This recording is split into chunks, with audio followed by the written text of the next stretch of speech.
This is the rhythm of change. This is the sound of redemption. This is the way that we bring it down. Down, down, down. Down, down, down. Down, down, down. Down, down, down. Down, down, down. Igniting the fire within you. Exalting the melody of freedom. These are the things that will bring it down. Down, down, down. Down, down, down. Down, down, down. Down, down, down. Down, down, down. So gather the faithful. Tell everyone to stand and shout loud. Shout loud. Shout loud. Let's bring it down. Let's bring it way down. Let's bring it down. Let's bring it down, down. Let's bring it down. Let's bring it way down. Let's bring it down. Let's bring it down, down. Down, down, down. Let me tell you, it's in the air. Joy is in the air. Love is in the air. Can you feel it? What it feel like? Freedom. What it feel like? Don't sleep on it, brother. You might get left, sister. Can you feel it? What it feel like? Freedom. What it feel like? Justice. No need to be counted, cause I am down. Down, down, down. Down, down, down. Down for the end of racism, for the end of bigotry, cause I am down. For the end of misogyny, that's right. For all the isms out there, just down, down, down. Let's bring it down. Rise up, people. No more foolishness, and let's bring it way down. Riding the river of change into the cries of contrition.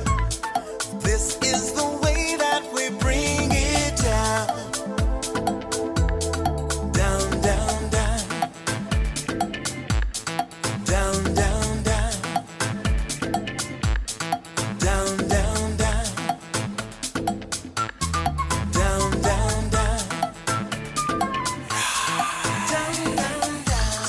We are the children of Eden, dancing and celebrating freedom. We are the ones that must bring it down. Down, down, down. Down, down, down. Down, down, down. Down, down, down. Down, down, down. So gather the faithful. Tell everyone to stand and shout loud. Shout loud. Shout loud. Let's bring it down. Let's bring it way down. Let's bring it down. Let's bring it down, down. Let's bring it down. Let's bring it way down. Let's bring it down. We've got to bring it down. Down. Stand up and shout. Stand up and shout. Rise together. Accountability starts now. The Eric Dawson Radio Show. Yeah. Rise up. Stand up, shouting loud. If you are not prepared to come to that table and to represent that voice, don't come. Because we don't need any more brown faces that don't want to be a brown voice. We don't need black faces that don't want to be a black voice. We don't need Muslims that don't want to be a Muslim voice. We don't need queers that don't want to be a queer voice. And if you're worried about being marginalized and stereotyped, please don't even show up. Good morning. Good morning, Eric Dawson. Hey, How are Kevin, you? let me ask you a question. Are you concerned about being marginalized and stereotyped? No. See, if you're concerned about being marginalized or stereotyped, she said, don't even show up. And the stereotype is what? See, they're going to dismiss you. They're going to discredit you. They're going to demonize you. Criminalize you. Criminalize you. See, that's the stereotype, right? The stereotype in Jersey City for Joan Terrell Page is what? She's the face of hate. She's an anti-Semite. The stereotype for Mr. Harris up in Montclair is what? He's an anti-Semite. The stereotype for us is what, Kevin? We're haters. Mm-hmm. Right? Right. See, if you're afraid... No. We're just not haters. No. We're angry. Yeah. And I actually agree with that. I actually agree. I want everybody to know that I am very, very angry. After 400 years, after 250 years, after 100 years, 150 years, after 50 years and today, the black condition has not changed. And the black condition has not changed because I still say this, that the barbarian at the gate is not the issue, it's the barbarian inside the gate. If we don't displace some of these characters that we call elected, we don't displace some of these characters that we call the moral voice of our time, they are going to be directly responsible for us dying as a people. The data, the analysis, the facts are there.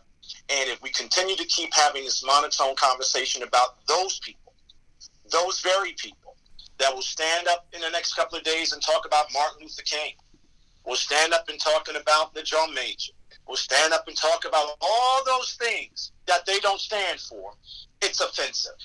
When you go into these churches, when you go into these mosques, when you go into these groceries, can you hear me? Yeah, I can hear you. I'm just concerned about why we are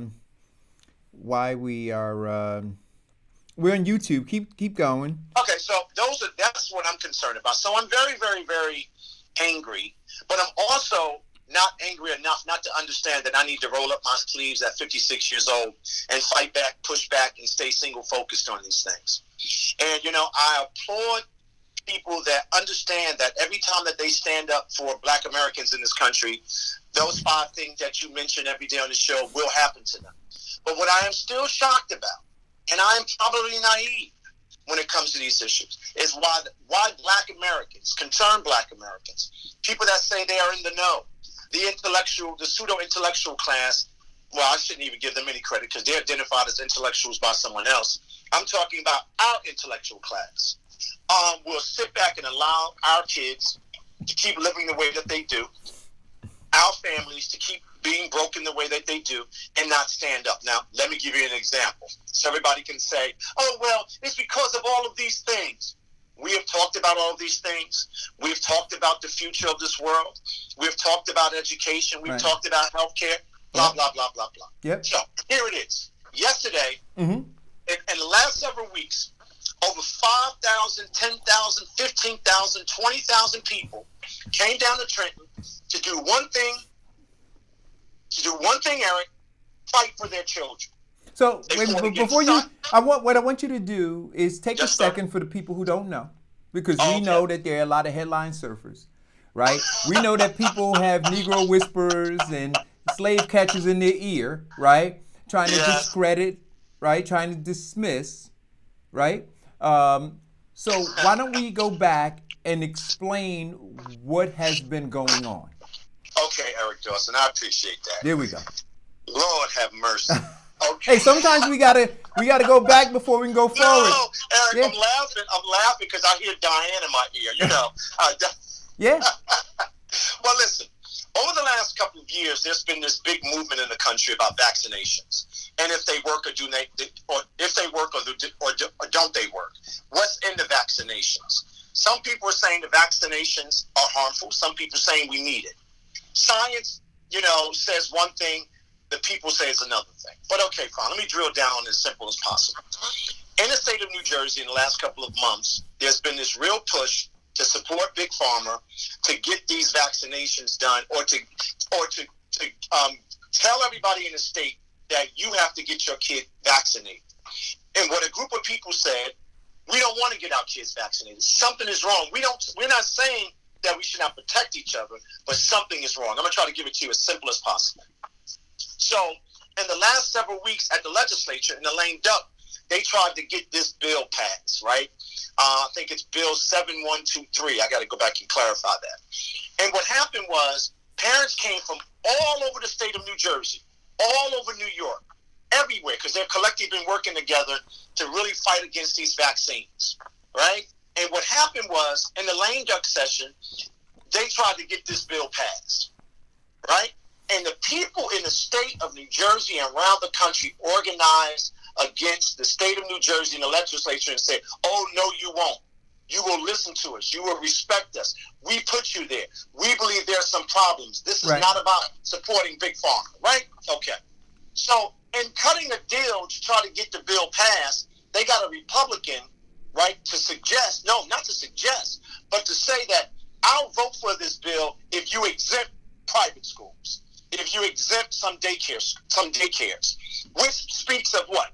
Classism, speaks of wealth and zip code. So majority of black people in America can't afford to go to exclusive. So wait a minute, let me slow down for a second so that people. So you had Democrats who we voted for, right, including the governor who we voted for, 94%, who was ignoring the will of the people, and willing to push this thing through, but they needed some help of some Republicans. Right. And so the deal that I see that I want to slow it down for people. So what they did was they went to Republicans and said, hey, look, we need you to support this because, you know, Big Pharma's got their hand in our pocket. They're putting money in. We need to go ahead and push this thing through because we're never for the people. We're always for special interest. But we need you to help us. And so Republicans stepped up and said, well, you know what? We value our constituency, right? And so in order for us to help you, you need to exempt the people who we value and we represent. Right. All right? Right? Absolutely. So Democrats ready to throw all the black folks, all the poor folks overboard. The Republicans came and said, wait a minute, we're not willing to do that. We value these people. And so we'll help you throw your people overboard as long as you allow us to protect our people. You're absolutely right. All right. Go ahead. So what happened was, and this is what I mean when I go after the people that I love so much. 5,000 one day, 5,000 the next day, 5,000, and they stayed all night to fight for their children. Mm-hmm. But there was one young man that comes from us named Jamel C. Holly, the assemblyman that stood up for our water, fighting for clean water, fighting for social justice. This guy's been fighting for the last 2 years and winning because people are on his side. But this time, parents came from all over the country to fight and push back against this kind of government that's happening all over the country. Right. Bernie Sanders, it's happening. We're pushing back. So yesterday, this young 40-year-old man pushed back against the Senate president, pushed back against the speaker, pushed back against the establishment, but he had people on his side, and they never posted the bill. Now they're saying, we're going to post it anyway. We're going to do it anyway. It's war. Now think about what I'm saying to you. You're going to war with the people that put you there. Absolutely. You're going to war with the people that said they care about But you know why, kids. Kevin? Because we talk about on the show, and I want to welcome Diane L. Murray Clements just called in. Hey, sis. Morning. And thank you for that excellent explanation. Because, Kevin, I was like, oh, my God, no. Please give us more detail. Right. No, Jesus. I didn't ask No, you we're to give your gonna opinion. look. We're gonna when we need to slow it down and rewind. We're gonna do that so that we can have everybody understanding what's going on. But here's the thing, and we talk about it, right? There is such contempt at this point, Right. and we see it all across the country now. There is absolute contempt, and you know what, Kevin? The Democratic Party is actually saying, how dare you? How dare you give a damn about yourself? How dare you speak up? Don't you know your place? And then you know what they're doing, Kev? The black ones, they're looking back at those who are their controllers and saying, I thought we had them in line. What the hell is going on? Well, What? This is very interesting you bring that up. And I'm not, listen, just follow me for half of a second. Mm-hmm. The black Americans in these districts where we live at, they weren't even notified of this. They're not even aware of this. They don't even understand the seriousness of it. They were told nothing from their legislators. Nothing. It took this one young man to stand up and show courage to say, listen, I'm with the parents. I am with the child. If they're saying we have a problem, I'm standing with you. Don't give me the science. Don't tell me what Pharma says, because we have a track record where we know that those industries work against us. Don't tell me that a parent is saying that something is wrong with the child and you're saying that this woman is cuckoo, right. that this man is cuckoo, right. that this family is crazy. Right. So now, go ahead. Yesterday in Trenton was historic. It has never happened before. This is the third time. It has never happened when that many people came down. Now, ready for this? Are y'all sitting down? You ready? There were white people. There were no black people. Now, you know why? Because those white people understood the power of their vote and their voice. And I'm saying that I want my people to understand that's not the only example. We've done it before, but we've gotten away from that. But Kevin, no, let me rewind a second. I'm going to slow it down. You know why we didn't show up, Kevin? Because the slave catchers have done a magnificent job. That's exactly what we saw yesterday. That what they get paid for, and I talked about this, these slave catchers get a bounty. They get a bounty. They each report up to the oligarchs, and they tell them exactly how many slaves they can catch, how many slaves they can herd, and how many slaves will be obedient to them. And it is based on the number of slaves that they tell them they can catch. Their bounty that they get is directly correlated with that. And so now, all of the oligarchs sat and watched yesterday, Kevin, right? And they looked at over the last couple of days to see whether these slave catchers were worth their word. And you know what? All of those slave catchers went to cash in their slips because they did a magnificent job. And those slave catchers are going to get a bonus because now they're going to take and leverage the work that they did, keeping black people away from protecting their own interests when election time comes. Because now they go back to the oligarchs, Kev, and they say, see what a fantastic job I did. See how efficient I am at slave catching? So now you're running for whatever office you're running for. Don't you need me? See, I saw somebody yesterday post online that they have a terrific ground game. And ground game. Wait. In terms of politics, but I want you to understand what that is. Think about again the slave catcher going after runaway slaves. They had a ground game. They had hound dogs. They had horses. They had guns. Do you understand what I'm saying? They had a ground game, and they were going to catch them by any means necessary. And so what they're saying is, I want you to translate what they are saying, because they're saying it in clear view now, because they have so much contempt for you. They say, I got a ground game. All right, I can go catch them. I'll get them, and I'll show you, and I'll post the numbers. I'll tell you, I'm going to get 5,000.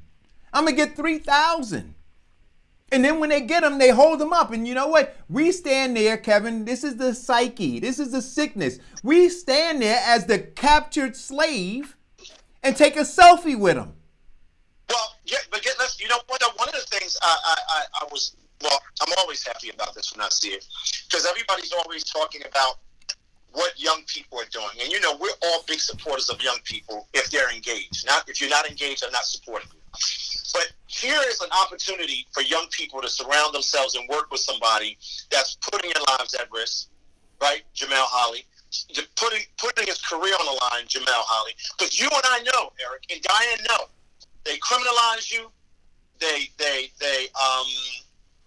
discredit you, and they go on and on and on. So here's a guy that was willing to take the risk. Now I'm asking all of these young people at home, what risk are you taking? What are you doing? They're pole dancing, Kevin. They're twerking. I'm telling you what they're doing. They're trying to get likes.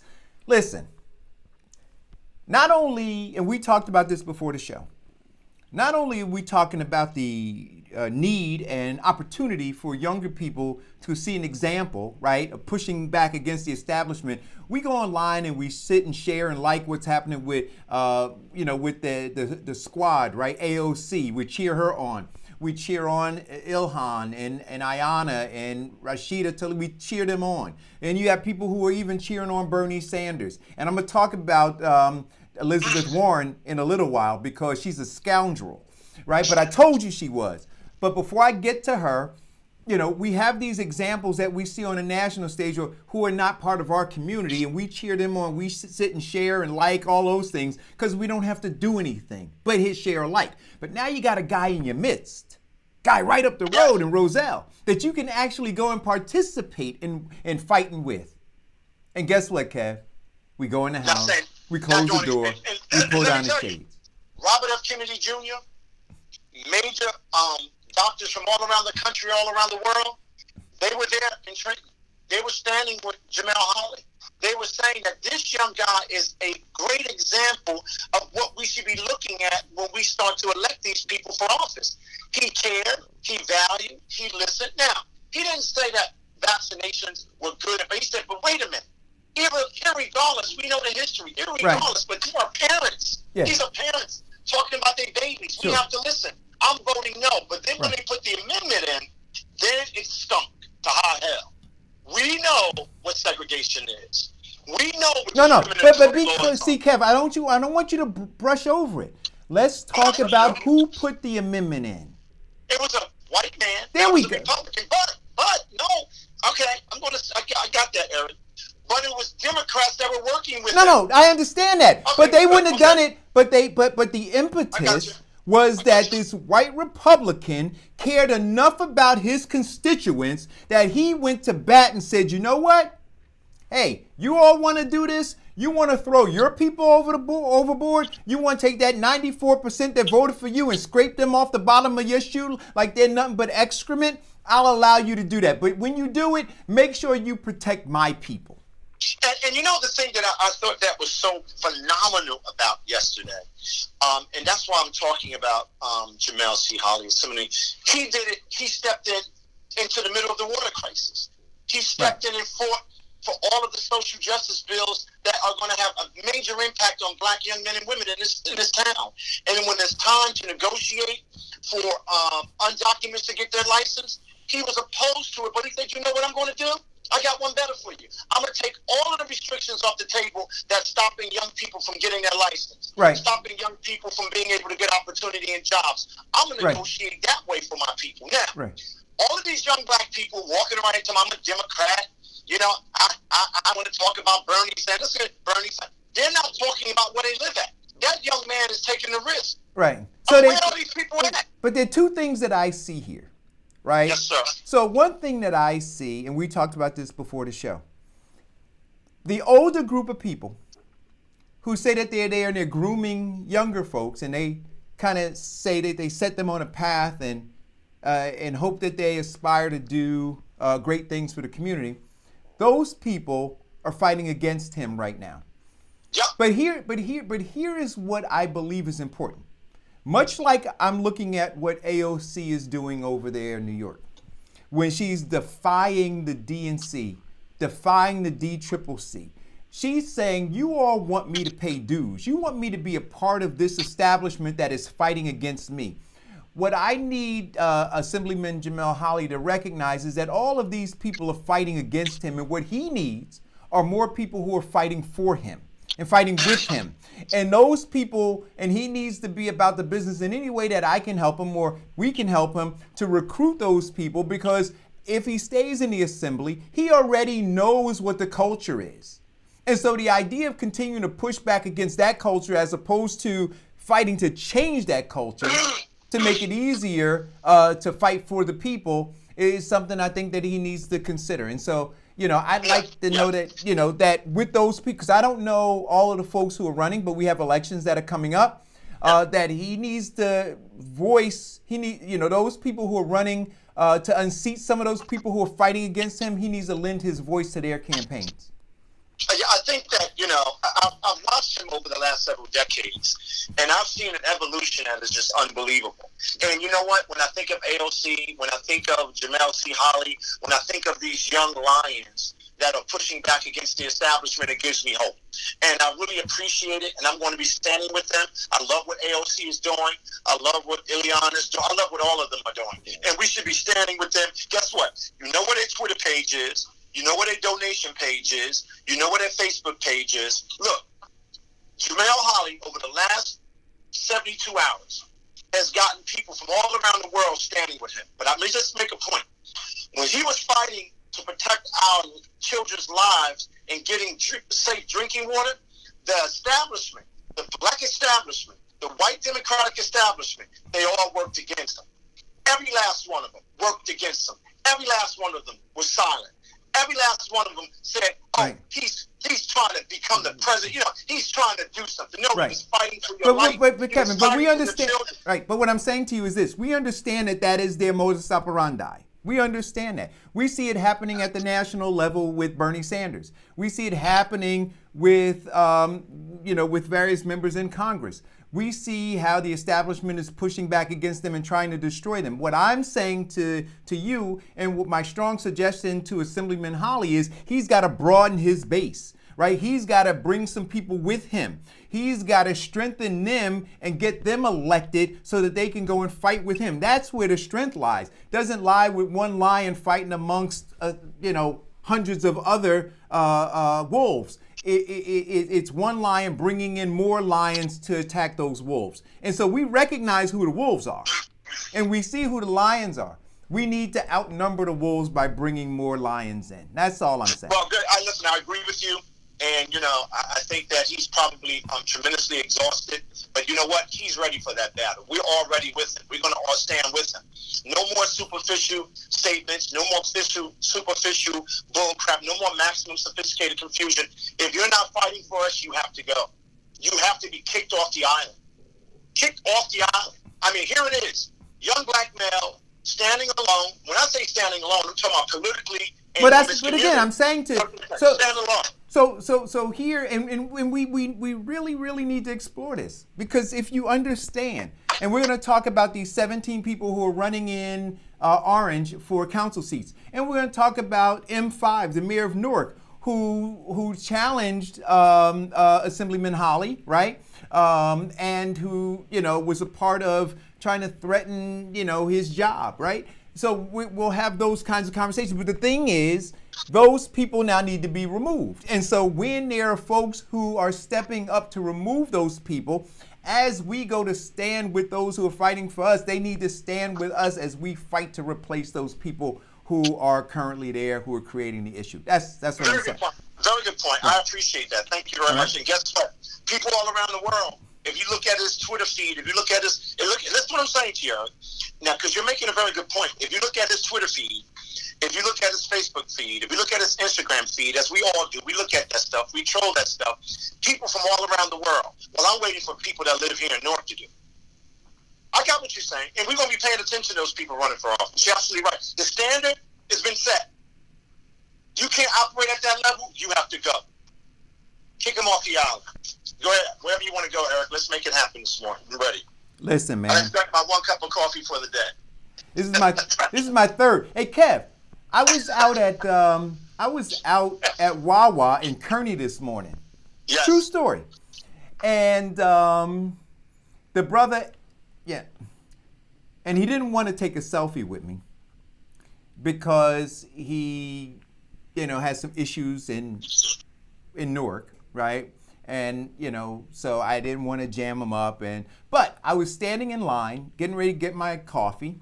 And they make these amazing turkey sausage sandwiches at Wawa, man, on a bagel. So I jumped over 3 people to get the last one that was there. And this brother looked at me, and he's staring at me, and I'm looking at him, and I'm trying to figure it out. And then he turns his phone around to show it to me, and he's got our show up on his phone. And he's like, yo. Well, wait a minute, Eric. It's a funny thing. It's not a funny thing. You know, Cesare Adams, who's a part of the Informed class. Right. I saw his grandmother this morning, and now his grandmother's tough. She doesn't suffer fools. And she saw me walking in getting my little muffin. Yeah. You know, I can't eat like you do in the morning, right? I eat late in the afternoon like you. And she said, "Hey, Kevin." I said, "Yes." And I looked over and I came over, I gave her a hug. She said, "You're going to be on the radio today, right?" I said, "Yes." Cesare told me to look at the show. I mean, do you know how honored I was for her just to mention that? I mean, come on. Yeah. She's a senior. She got a lot of stuff to do. She was in the market. And I just greatly appreciated that. But look at the young man she raised. Look what she's doing. Look what they're doing with him. Yep. He always speaks out. He could lose his job any day. He's taking the risk. Think about it. All those years he could have lost. You know how being a paramilitary organization, how they will hunt you down and try to get rid of you. And he still speaks out. So I got to give young men like that credit. I'm not beating up on all young people, but just having one or two is not enough. It's about the team. Absolutely. So listen, man. It's at about maybe about 6 o'clock. I got an inbox. It said, "Hey Eric, do you know that there's 17 people running for council in Orange?" I said, Oh, really? I said, "Really?" He said, "Yeah." I said, "Can you send me the names of these people?" So he sent them to me, and I posted them, and they're on my page, guys. And what I'm going to ask you all is if you know any of these people, Antonio A. Hall, Christopher Jackson, Donna K. Williams, Dwight E. Holmes, John Baptiste, Michael, or am I reading? No, I'm reading them correctly. Nathaniel Gabriel, Augustus Mitchell, Adrian Wooten. And she's, I think, a current council person. And then there's some more that are on here. And then he also said that their current council people who are now also going to be running for mayor. And I believe he said Donna K. Williams took out petitions for mayor as well as council person. Listen, guys. And we called it, right? That after the holiday, that you were going to have slave catchers and Negro whisperers vying for the next opportunity to catch you and subjugate you in behalf of the corporation of white supremacy. It's time to separate the wheat from the chaff. And we have to go through these names, but we rely on you guys in Orange to tell us about these people so that we can begin exposing them. Don't just tune into the show and look for Eric or Diane or Kevin to expose them. These are people who wanna sit over you as a slave catcher. They wanna control you. They wanna manage your poverty, manage your pain. They want to prevent you. And some of those people, you know, the interesting thing about this, Eric, when you say that, you're not even. I want to give some clarity. You're not saying that some of those people aren't good. No, I want to know who they are. Right. That's a point. Now, people that are doing good work, we're going to support them. People that are not doing good work, we want them out of our way. You know, we want them gone. We have to stop embracing these people. They're doing us grave harm. Right. We have to stop them. And I get it. Now, some people that are doing good work, let's talk about your good work. Well, are you talking about the racial wealth gap in your neighborhood? Are you talking about the underemployment in your neighborhood? It's not enough to talk about it. It's you're running for office, so it's not about just having a platform. What have you been doing all these years before you thought or came up with an idea you wanted to run for office? Right. Like, why are you running for office? Yeah. Who are you?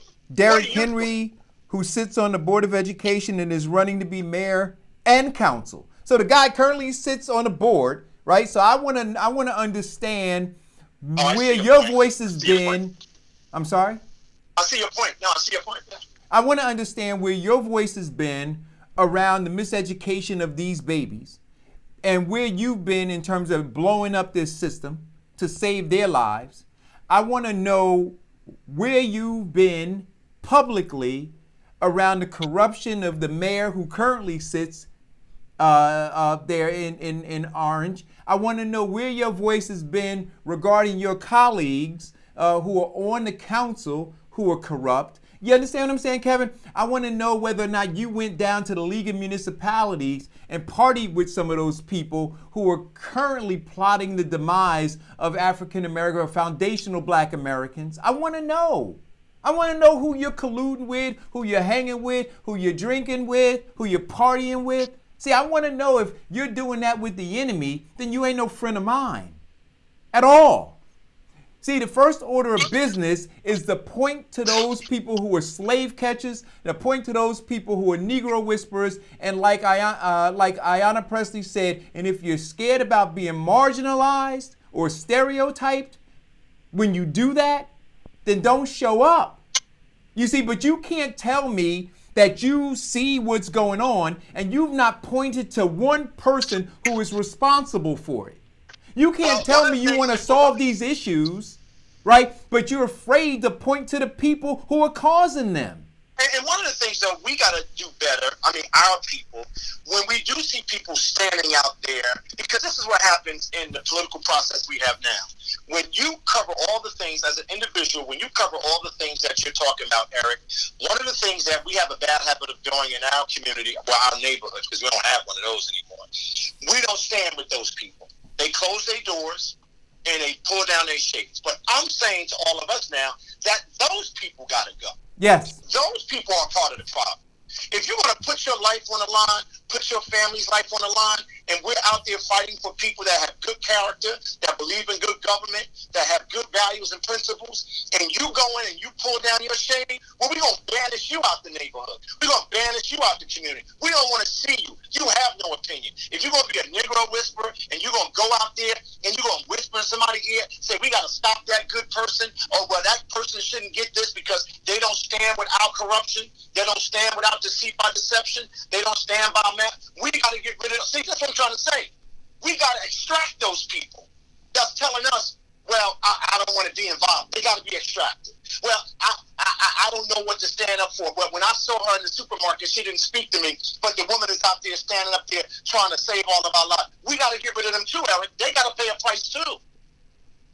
Now, I guess if you go into some of those neighborhoods of those people that were fighting for their children's health yesterday, you let one resident tell that person, oh, by the way, I didn't come to march with you because, I had something to do. Those people will stop speaking to those people. They'll start telling, they don't stand with us. We got to kick them out of our neighborhood. Now, that's how vicious they get. See, we don't get vicious. Nobody pays a price for not doing something. They can stay, and then they come out, they get their free turkeys, they get their free toys, they get their free meals, right? That's all they stand in line for. They don't stand in line for their lives. But what I tell you, Kevin, about those factories of death. We got to get rid of those people. Yes. I'm sick of those people. Yes. You see, those people. I want to go after those people. Those people that you just mentioned are happy being on hospice. Right? They're happy being on life support, Kevin. They're happy, just give me some pain medication to Eric, ease my.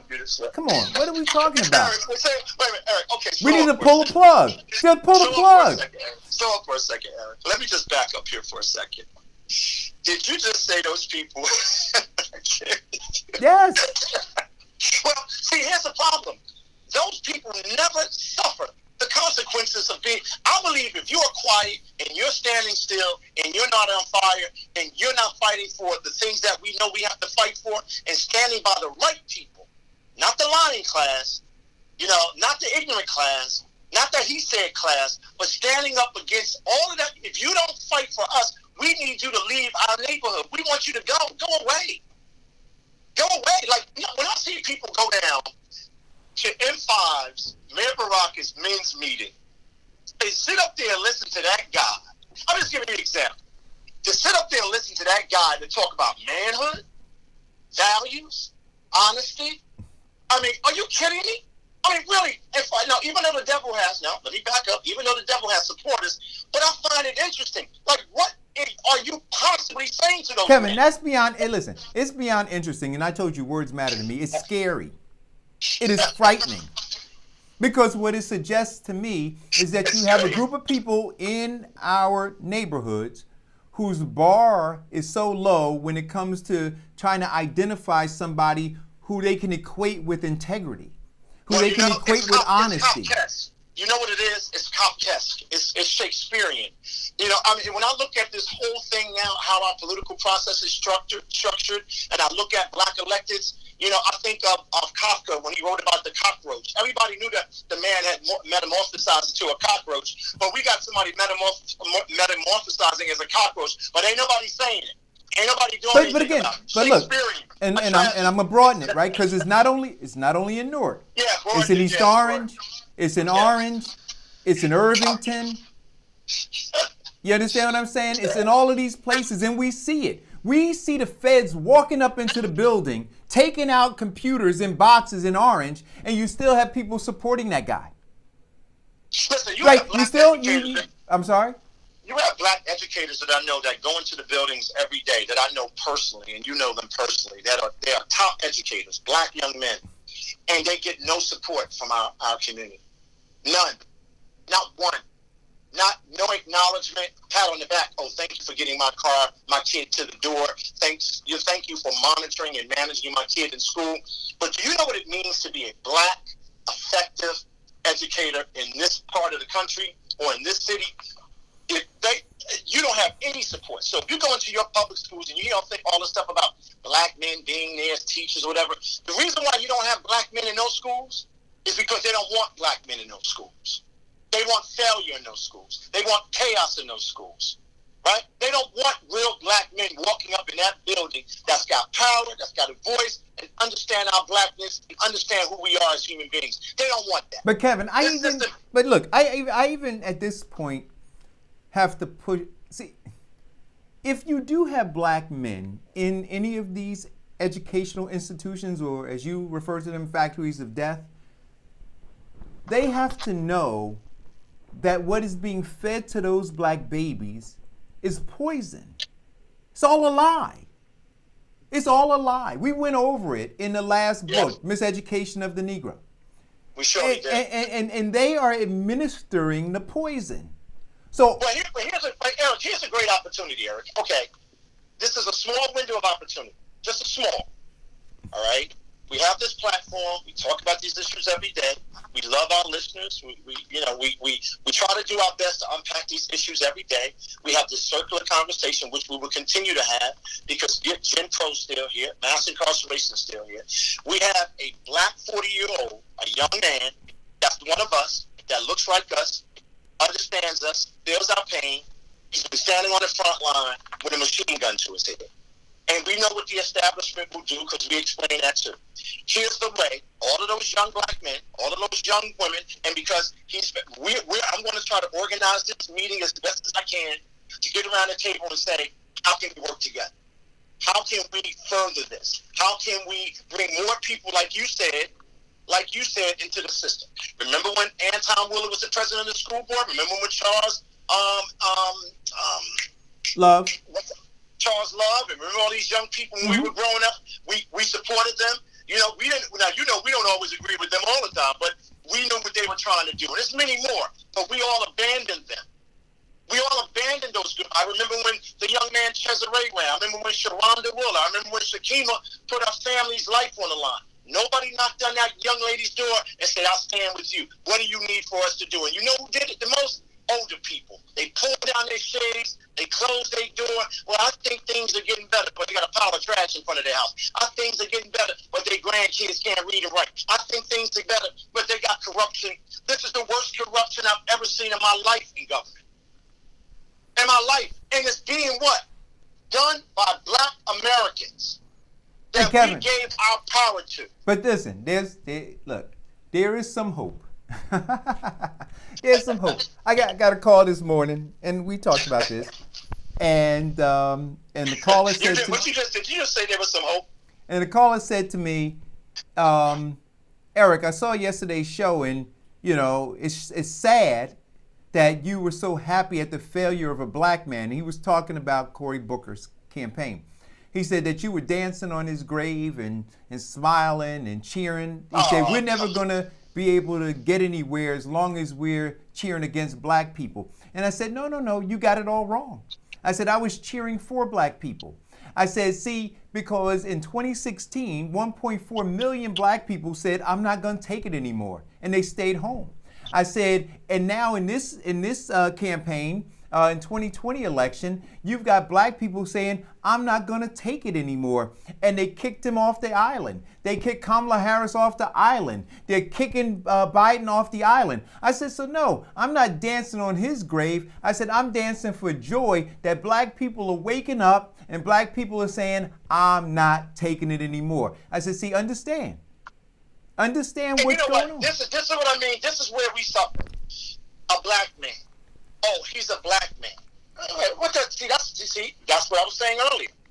We will rationalize the failure of someone based on the context of their skin, when in fact Cory Booker does not represent black people anywhere in America. That's why they threw him out. They understand who he is. He doesn't work for foundational black Americans. He's never fought for our rights at any level. Now, he might have embraced the one-step bill, which is the mass incarceration bill, right? But when it's time to activate, he's nowhere to be found. Please, that's slave talk. That's slave talk. Let's move on. Let's see. You want to stay on Cory Booker a little longer? Well, no, I want to. Listen, he's going to stay at the impeachment hearings. He's not coming back to New Jersey. He's just going to float around until. But you know what though? Here is and I thought about it, Kevin, and I said my teaser today was that I was going to try to break down my thought about this. So Cory realized that he's not going to be. He knew it all along, but it allowed his profile to be raised, right, on a national level, right? He got to travel the circuit and be on all of the talk shows and so forth. And now when he goes back to Washington to be a part of the trial, the impeachment trial, again, his platform is going to be raised, much like it was when he was part of the confirmation of Kavanaugh. When he does that, he's going to share his importance of being in the Senate, why it's important to keep him there, how he is a guardian of the people, and why New Jerseyans ought to consider him, right? So he believes, and his handlers believe, it's going to put his opponents at a disadvantage, because while his opponents are running for office, Cory Booker will be serving. You see what I'm saying? So it's all very clever to watch. But the question is for us to look and recognize that in areas where Cory Booker could be most valuable to us in New Jersey, he has been silent and in fact absent. Right? Well, I agree with you. So how do you sign the what was it called, the First Step Bill? Yeah. Right. How do you sign that, but and not speak out against a juvenile detention center that's being built on South Orange Avenue and Grove Street? How do you sign the First Step Bill and take us a step back when you didn't stand up against what was happening with our water? How do you sign the First Step Bill? How could you take a step? Every time, listen, here's the great thing about him. He's the step back U.S. Senator. Yeah. He's the same one that stood next to Menendez. You see where that got us. Right. Right. He's the same one that stood next to Ralph Rocket. You see where that got us. That's right. Right. His decision making or his process on how to choose people to lead this state in this country is flawed. I believe this one thing. This is a small thing because I hate that word. I believe. The people in New Jersey are sick of him. They see who he is. The establishment is going to get him over the finish line. But his glamour, his fame, it's all over. He's not a fighter for the people. He's a fighter for himself. And I want he's people not to a fighter for children. He's a fighter for himself. And I want people to recognize this, because here again is something that concerns me. His brother, and we kind of let this kind of go to the back burner, but his brother Kerry is still sitting there overseeing the education of our pre-K through third graders, right? Yeah. Has no educational experience at all. In fact, oversaw a failed charter school, and yet, because of political affiliations and his relationship to his brother, got appointed to this position. And so, well, it's because we don't care about. Listen, let me finish my point. Go ahead, buddy. Right. Go ahead. So we can talk about what we don't care about, but what I'm talking about right now is what Cory doesn't care about. And so on one hand, Corey is signing this First Step bill, right? But over here, he's creating or adding to a school to prison pipeline. Do you understand what I'm saying? By not providing the very best to educate our children, and then by silence being complicit in the building of a juvenile detention center, right? But then on this end, and this is the maximum sophisticated confusion, he says, well, I'm going to sign this bill because I'm going to make you all feel good while I'm railroading your children into that facility up there. Well, let me ask you a question, and it gets back to what we said earlier about the power of people and the people that understand their power and their vote, and when they're fighting for something that's dear to them, right? With all of that you just said, the only way they can get away with that is the only way they've been getting away with it is because these people in these neighborhoods are comfortable with death. Yes. They're comfortable with mediocrity. They're comfortable with garbage. They're comfortable with the burning factories of death they send their kids into. What I got from these last couple of weeks are there's some people in this country are paying attention. They are pushing back. They want their government back. They want their voice back. And you know what? They're not crazy people. They're the right people. They're not insane people. They're sane. Now, you can only get away with that is if people like good people that live in this town that continue to pull that curtain down and close that door allows that to happen. Now, let me tell you how you can make some change. If I believe in the values that both of us have, if you believe in the values that we have, go to your next door neighbor and say, open up your windows and open up your door. We got a problem. You can start right there, Eric. You can start right there. You don't need to come up with this massive marketing plan. Just open up your door, knock on your neighbor's door, and say, you know what? We've been bamboozled. We were wrong. We got to take a deep breath. My grandkids won't have a life. My grandson won't be able to be safe. My neighborhood has to look better. Right. But again, and I got to tell you something. One of the things that I am encouraged by is that here we are. We have we always talk about young black men. Just like that young lady got on there and said, black men ain't no good. We got a young black man, a young 40-year-old. We got a 56-year-old like you, 40-year-old man that's been fighting for the last, listen, just if you give us 3 quarters, fighting against things that nobody has been helping him with because they don't have courage. He has courage under fire. When you got people all around the world coming to you and thanking you. But now here's the deal. How many of us, listen to me now, how many of us are thanking him? Us, foundational black Americans. That's hard to do. You know, Eric, we've been in this system. We understand this system. Diane understands this system. That's why we got to do what, Eric? Blow it up. It cannot survive. It cannot be continued to sustain. Now, you got people down there in Trenton that look like you and I, right? The Negro Whisperers that are going to try to do what? Discredit him, destroy him, criminalize him, right? And try to suggest that, oh, he's only doing this because he's ambitious. Well, I hope he stays as ambitious as he possibly could.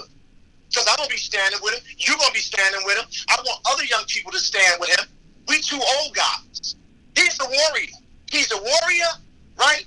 That shows some courage. But let me tell you the other thing that he did. Now, this right, is but where again, I'm going to go back to, because I'm listening. See, but here lies. Can I add this one point before you say it? Go ahead. Be close with it. Can I say this one thing? Go ahead. Even in the middle of the battle, even in the middle of the hand-to-hand combat with the Republican and his colleagues that wanted this bill to pass, that never hit the board, even in the middle of that, he showed statesmanship. Right. He listened to other people on the other side, even the person that he was Kevin, fighting. but here's what but here's where I gotta be with this. I gotta be this. If we're gonna take Jamel Holly and put him there where we're putting him now, I gotta look and say the model has been set at the national level, right? So we take Bernie Sanders, who is the lion, who is fighting the establishment. He's fighting against Wall Street. He's fighting against big money. He's fighting against, but what he's also doing, and we see this, is he's broadening the base and he's supporting other people to be able to join the fight. So what I'm saying is this: I want to see that other piece of Jamel Holly. Yes, go down there and do that work. But I need to see that at these local levels, these district leader levels where guys like Jason and those guys were running. Let me finish my point. No, let me stop you, but you said something, though. You said something that's important. We can have a fluid conversation. Go ahead. Don't lose your damn mind on me.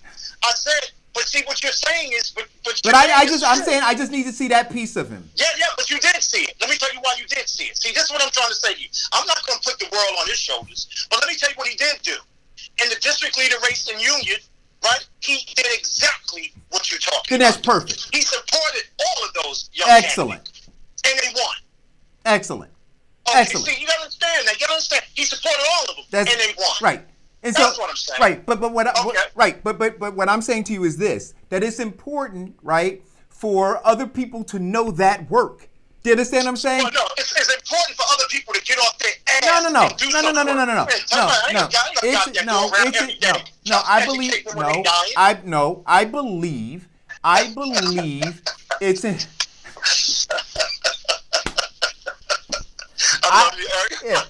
I believe it's important, right? Because in part of the dismissing, discrediting, demonizing, right, and destroying, the thing that protects and insulates you, right, is that you have all of these other people, right? That you have this groundswell around you. I mean, when we look at, and we, for me, it's important that we're seeing it happen in real life on a national stage. And so we can simply mimic that there has to be a broadening of the base immediately, because what they understand is if they can separate you, then they can destroy you. And they separate you by dismissing, discrediting, and demonizing. All right, so let's look at LC. All right, let's just use her as an example, too. Because now we got a black man in the state of New Jersey the state of New Jersey is the most segregated state in the country. Okay? Now, we got a young Hispanic woman that was a waiter that took the risk, put her life on the line, courage under fire, and she beat the establishment. Then when she beat the establishment, she's a part of it, but she didn't join it. Right? So now, she's got enough money now when she didn't have a dollar. Right? Because she's got national prominence, because she stood up on some issues and she started asking the most critical questions. People around this country gave her $2.50, $7.50, $8.50, and she's got $1.2 million. Now, because you have to have money to be able to engage and expand your voice in the marketplace. Right. But what did she say? Here, this courage under fire. Just some of the most powerful people in the world. She said, I'm not giving my money that I'm raising from the constituents that believe in what I'm doing, that's giving me their $2, that's giving me their $7, that's giving me their $5. No, I'm not giving you my money after you just told people if you would have helped me, those consultants would have never gotten a job. You're not going to give it to fake progressives. You're going to give it to people that are willing to do what? Show courage under fire. Right. Now, she didn't have that ability when she first got there. She built that. Guess what? Now, here's a young man that was a councilman, a mayor, a councilman, a council president, a mayor, and an assemblyman. The first of his kind in his district. Now, he took all of that, compacted that experience, and said, screw y'all. This is about these people that I've been listening to and that I've been trying to work to get done. Now, you see what I'm saying? It's all measuring at the right time. Bernie Sanders, all measuring at the right time. So I'm saying, when are we going to get on board? When are our young people going to cause a revolution in the city of Newark? When are our young people going to cause a revolution in East Orange? But we had this discussion before, and I don't know whether it was Farrakhan who called in, or maybe it was you who made the statement saying, well, when are we going to do this? I think that what happens are true leaders go and recruit. True leaders go and extract. True leaders go and do that. They go and meet people where they are. So the idea of saying, when are we going to do that? Yes, you and I should be pushing that. But I'm saying that what's happening with Ilhan, what's happening with Rashida, what's happening with AOC, what's happening with Bernie, they're going and reaching out and they're pulling them off the sideline. They're getting them engaged. They're not waiting for those people to come and join them. And so what I'm saying, I'm not going to let you interrupt me again. I'm not going to let you continue to interrupt me without finishing my thought. But I'm not going to let... I'm not worried about people that put putting their life on the line. I'm talking about us. You damn right I'm talking about us. They're already doing that work already, Eric. I'm talking about us. I ain't talking about the people that's getting up every morning, getting dressed and brushing their teeth with somebody outside waiting with a baseball bat to break their goddamn head open. Right. I'm talking about us. I'm talking about us. In order for them to continue to keep showing courage under fire, I know they can go out and recruit 5 people a day. But guess what? They're just not recruiting them individually. It's because of what they're doing. People are buying in. So how are we buying in? How are we buying it? They're not getting up every day and just picking one. They're not picking 5 people a day. They're doing the work so people can go out and show courage. It's about us. It ain't about them. No, I disagree with you. Well, I know you disagree with me because I disagree with you. I disagree with you. Let me tell you what I'm not going to do. I'm not going to let you continue to interrupt me, though. Kevin. Diane, I need you to stop him. Stood up for people every day, and she had no goddamn time to go be pulling one person. Now, she supported a bunch of candidates. Who? But when she was fighting for women, I didn't see none of those candidates come out and help her. I want to hear that nonsense. What the hell are we going to do? No. Listen. I'm never taking the onus off of us. Well, but for people who step up to be right, but for people who step up to be leaders, more is required. What do they say? To whom much is given, much is required. Right. So I'm requiring more. Listen, the same thing with Martin Luther King. Absolutely. When it was time for him to stand up against the war, when it was time for him to talk about economics, the black elite, the black people in this country abandoned him. Yeah, they did. But he never stopped trying to recruit. I'm just saying. What I'm saying is he never stopped trying to recruit. Listen. Yeah, he did. He got murdered. He stopped recruiting. He got murdered. Well. Listen, we're gonna take a commercial. I'm gonna try to cue up these commercials, man. And when we come back, I want to talk about Elizabeth Warren, man.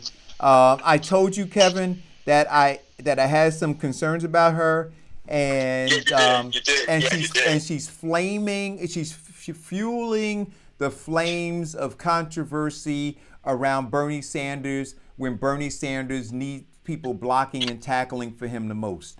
And when we come back, I want to read some people in the feed their quotes. Okay. Oh, let's do well. So yeah, when we come back, let's do that. No. When we come back from the commercial, let's go through the feed and we'll try to respond to some of that. And then after that segment, then we'll get on to Elizabeth Warren. We'll be right back. Thanks for tuning in, guys. Hey, look, all right, hold on. Be right back. Okay. Please hit the share button. Okay.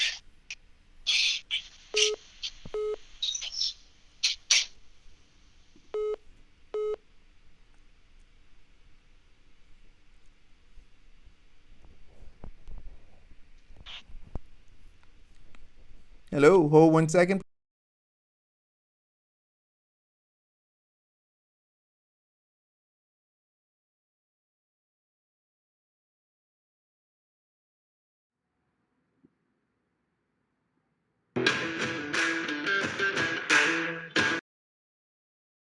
All right, so I'm trying to find my commercials. I don't know what happened, guys.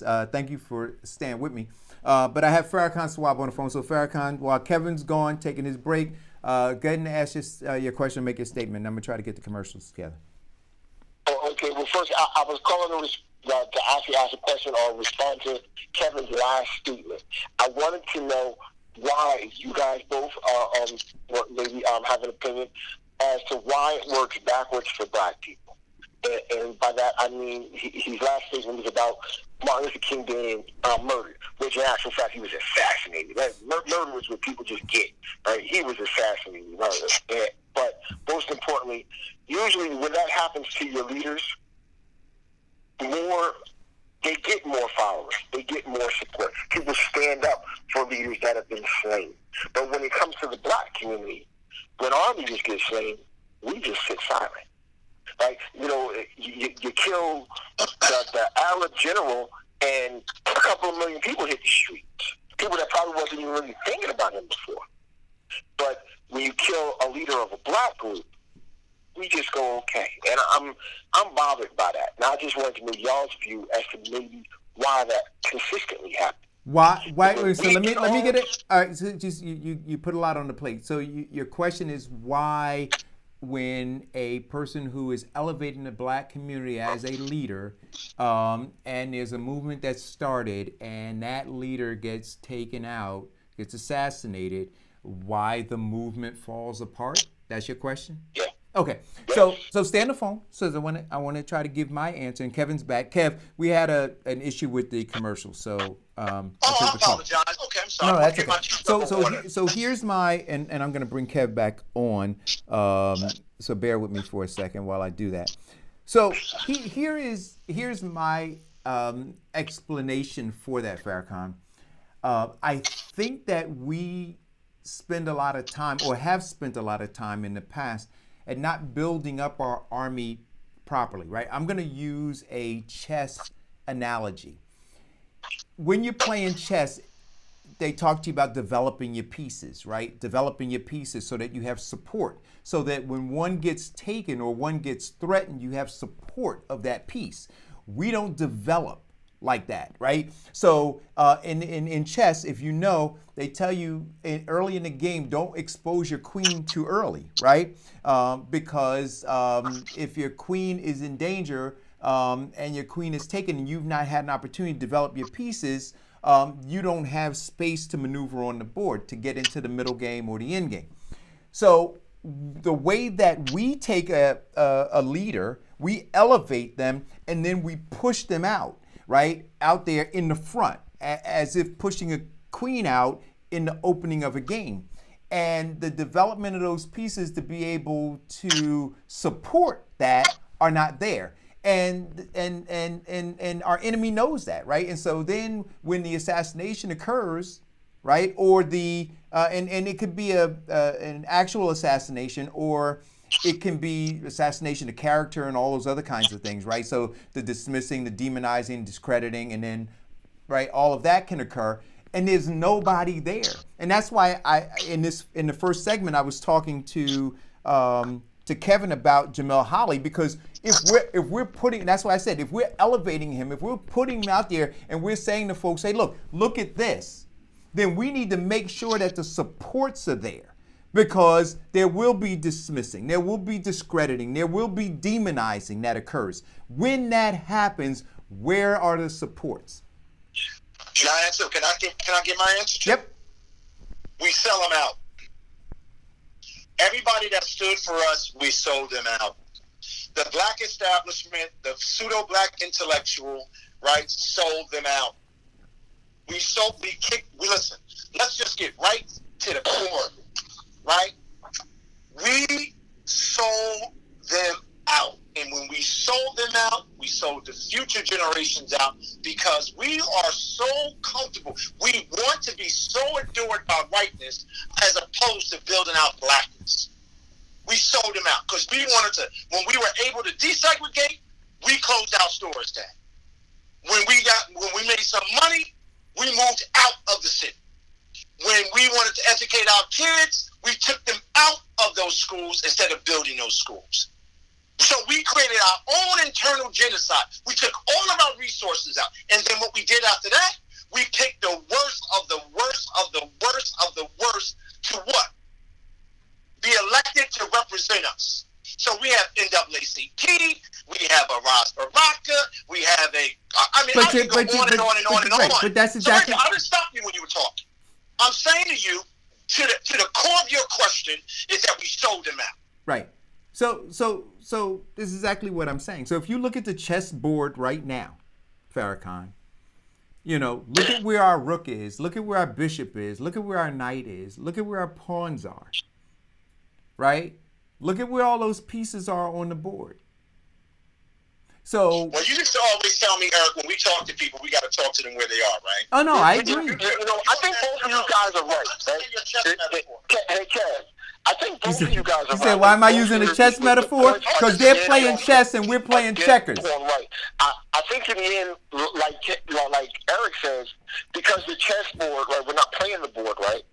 This one, I don't think we're in the right game. I don't think it's chess. I think we're playing pool. In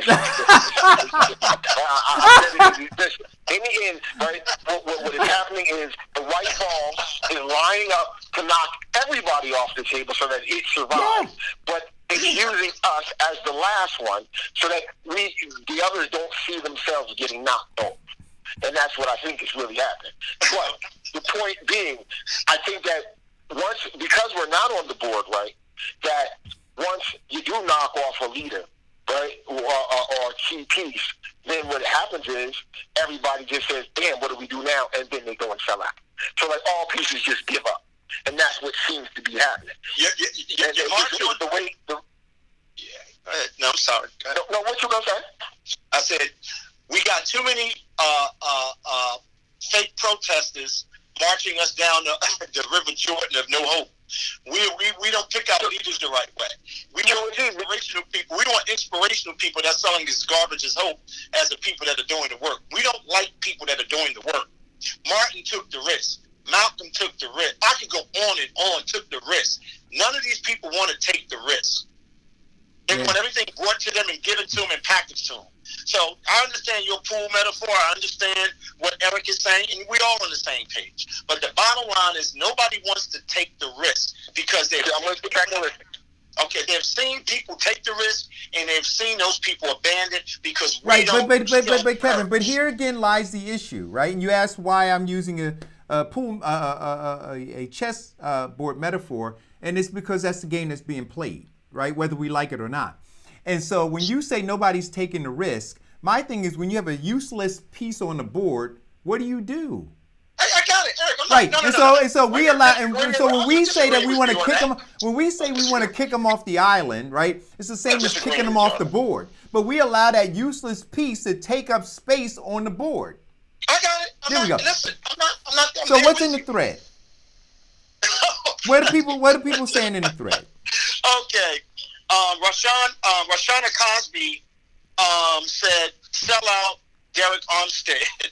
Michael Spruce says the explanation to the question is explained in the Willie Lynch papers. Okay. Sid says, we don't forget we live behind the enemy lines. Sid said something else. When you take on the role of a leader, you have to have thick skin and courage. Many times you stand alone. Trey Coulter says, how does he take credit for Opportunity Zone legislation when it was Tim Scott? He was talking about Cory Booker, by the way. Mm-hmm. And Rashana Cosby, it is not easy to get things done, as you said in an example of Assemblyman Holly. Without support, things take a long time. Okay, I get that. So people are in the feed. They have engaged. Sakima says priorities are way off.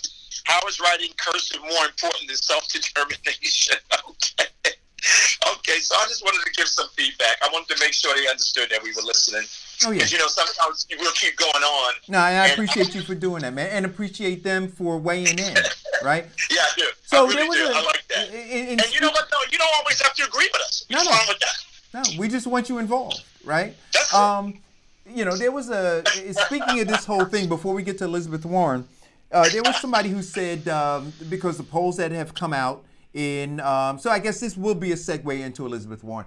The polls that have come out have shown that Bernie Sanders is leading now in Iowa, leading in New Hampshire. We talked about if Biden comes out limping after Iowa and New Hampshire, that he's done, right? And so in a feed that I was in yesterday, the comment was that Bernie Sanders was going to be like Jimmy Carter, who rode this wave into the White House but was unable to get things done because he had a hostile and establishment Congress, right? And I said, you know what? Here's the difference, and here is the problem. If you recognize that is the case, well, you have opportunity to support down ballot, right? So if you recognize, you know what? This guy has some good ideas. This guy is thinking about those people who are being marginalized and trying to blow up the system. And then you say, but he's going to have a problem because these other people. Well, help get rid of those other people. Don't sit there and allow, these electeds, including Jamil Holly, to go in after this next election back into a lion's den or into a den of wolves, right? Participate in making sure, however you can, that the legislature is a more favorable one to those who are being marginalized. But if let me ask you a question. Yeah. In being of sound mind, when I hear stuff like that, when I look out my window, that's why our neighborhoods to where they are. Yeah.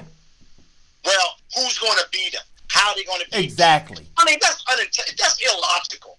Those are illogical positions to take. It's a sickness. Those are the people, see, Eric, those are the people that I'm talking about. Yeah. Those are the people I'm talking about. When you hear it, you're supposed to run away from them. When you hear it, you're supposed to call us up so we can put them on the board and say canceled. You see when you hear that? So that means that if the devil is operating well, he should just stay in power because he's just operating well. That's right. I mean, that's what you're really saying. So he should just, the status quo should just stay in place and continue to kill every generation you have in front of you, right? Because what? He has some money. He has an operation. That's ridiculous. That's a sickness. It is a sickness, Kevin. I mean, they keep doing, but they keep saying it. And then when they see me do that bathroom move I do, you know that bathroom move I do. Uh-huh. When you start talking to me, you know you've been around me. I said, I'll be right back. I got to go to the bathroom and never come back. I want everybody to start saying, when you start hearing that, oh, I got to go to the bathroom. I'll be right back and never come back. Stay away from that person. So, on to those people who are working against your interest. And I told you that I had You wear me out, Eric. You're done? You need more You know what? You got to start making a Wawa run with me at 5:30 in the morning. I got my cucumber water, though. I got off that coffee, buddy. Did you? Go ahead.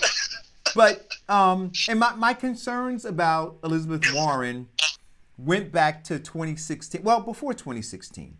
When she was having fundraisers and she was raising money from that millionaire class, right? But in 2016, she had an opportunity. You talk about courage, right? She had an opportunity in 2016 to stand with Bernie Sanders because she was so far apart from everybody else. And she, in 2016, if you remember, lit into Hillary Clinton in the primary, early on in the primary. I mean, really, really damaged Hillary Clinton. And then as it came down to Hillary and Bernie, there was something that happened with Elizabeth Warren, and she stopped talking about Hillary Clinton. Well, yeah, I know what happened. Go ahead. She went to breakfast with Hillary Clinton, lunch with Hillary Clinton, and Hillary Clinton promised her Treasury, promised her another position. There we go. And then that was it. It was over.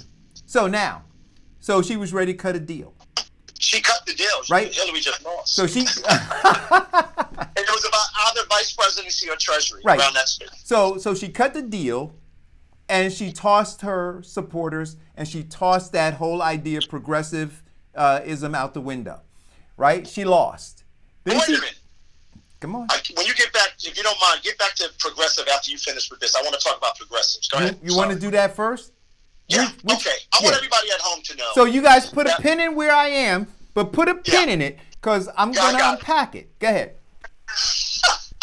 Hey, I've been hearing a lot of people running around now all of a sudden because it's sexy to be progressive, right? Progressive means courage, standing alone, fighting the system, fighting for people every day, not just part-time, right?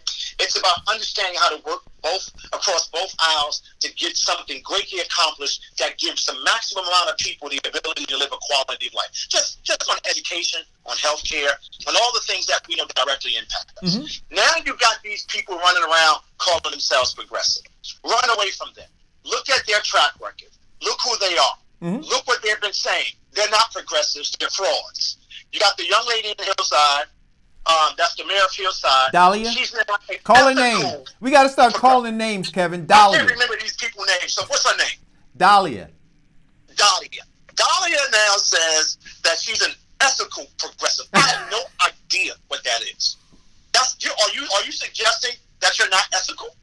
Are you suggesting that you're ethical progressive and all the other people that are progressive are not ethical? What makes you ethical and what makes you progressive? Because what we've been seeing from Dahlia, right, is a bunch of maximum sophisticated confusion. Mm-hmm. Okay? So you're a part of an establishment that's anti-progressive that puts you in office, right? And you've accomplished nothing, but you now say that you are ethical and you are progressive means that you are lying. So we got to watch people saying they're progressive now. Right. So This is perfect. Back to Elizabeth Warren. But back to Elizabeth Warren, because you got to watch him. What did Maya Angelou say? People tell you who they are, believe them. So when she cut the deal, so when she cut the deal in 2016, right, and didn't support Bernie Sanders, who from her own mouth she was more aligned with ideologically, right, you had to wonder. And a lot of Bernie supporters were concerned. So now fast forward to 2020, when there's this question about, Elizabeth Warren, Bernie Sanders. A lot of Bernie Sanders supporters said, we're not buying her. We're not allowing her in the gate. We believe that she is the Trojan horse. We wheel her in. She exposes her belly, and the enemy, comes in and tramples us. So they've kept Elizabeth Warren at arm's length. But now this is where she had to reveal who she is, because the establishment is now in trouble, right? No matter how much money Bloomberg is spending, he's really not making any waves. Cory Booker's out of the race. Kamala Harris is out of the race. Buttigieg is just getting money, but he's not going to win in Iowa or New Hampshire, and then they're going to have to try to justify why he's still there. You've got Biden, whose numbers are plummeting. His fundraising is plummeting, and by all accounts, if he loses, and he will lose Iowa and New Hampshire, his fundraising will begin to dry up. Now, I predict that Bernie Sanders winning Iowa and New Hampshire will rake in, right after that, about $70 million. And so now they said, well, how do we stop this man? Hey, we got to wheel out old trusty, which is Elizabeth Warren. So now she got to throw a stink bomb in the race and say, hey, you know what he said about women? You know what he said about women? He said women can't win. Women can't be president. So she threw that thing out there to create a distraction to hopefully slow down some of the momentum. But there was a video that came out that showed that Bernie Sanders said women can be president. So when you look at that, guys, when you see things, we have to be prepared to call all slave catchers, all Negro whisperers, all of those who are running anti-people. We need to be willing and able to call them all out. And so now, Holly tagged the line: people over politics. I haven't seen anybody in the state of New Jersey, right? And I mean, outside of this young man, that's chosen people over politics. But let me just say something. You want to know how funny people are? Because I've been a Republican. I left the party because of Trump. You're independent. We have the ability to shift based on who values us the most and who values our power and our people. You now have Republicans now queued up that's saying, I never crossed over to vote for someone.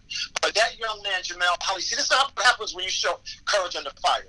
And you see when people understand politics and have a good political vocabulary, they're now crossing over and saying they're going to vote for him, whatever he chooses to do. Now, getting to your point, Eric, he now can use that limited influence and that limited time to try to find other candidates that might bring value to this fight later on, based on some of the risks that he's taken thus far. Think about that, Eric. Just think about that. Get into your point. Point. There's opportunity there. Well, and that's exactly right. And my hope is that he takes that. Listen, there is also, and I posted this, and look, I gotta tell you guys, man, Kev, the people who are either openly supporting Bloomberg, and I'm talking about black folk who say that they're on the side of criminal justice, black folks who say that they're progressive, black folks who have tried to elevate themselves as leaders in our community, who are sharing in a positive way posts about Bloomberg. It's frightening. It is absolutely frightening, Kevin, to watch this, because what they're willing to do is sweep under the rug 12 years of him terrorizing black people in New York. Right, but not only are these Negro whisperers and slave catchers doing it, but once again, the media has been enlisted to carry out this propaganda war. So let me tell you how insidious it is now. You might have 2 or 3 people around the country, because bail reform was a big deal in New Jersey. You now have elected elected officials around the country saying we should go back and look at bail reform. It's not working because maybe one or two people got in trouble at the end of it. See what I mean? Every time there's something to free us as foundational Black Americans, American descendants of slaves, Black Americans, they roll it back. Civil Rights Bill, rolled back. Every bill that's ever been created to give us our full citizenship, rolled back. Bail reform has saved an enormous amount of people's lives in this country. Those people were locked up in there for years and couldn't get out because they could not afford the bail. That is slavery by another name. And I dare anyone to, getting back to your point, because they're having that discussion in New York. Where is Bloomberg on that discussion? They're talking about rolling back bail reform, knowing what it was used for, what that bail was being, what was being done to Black folk in this country. Where's his voice on that? And so when they say in this article in New York Magazine, they say maybe nominating Michael Bloomberg for president isn't a crazy idea, right? What is crazy, guys, is Black folk thinking about nominating a guy who for 12 years, with data in his hand that showed that what he was doing to Black folk in terrorizing them by promoting stop and frisk was wrong.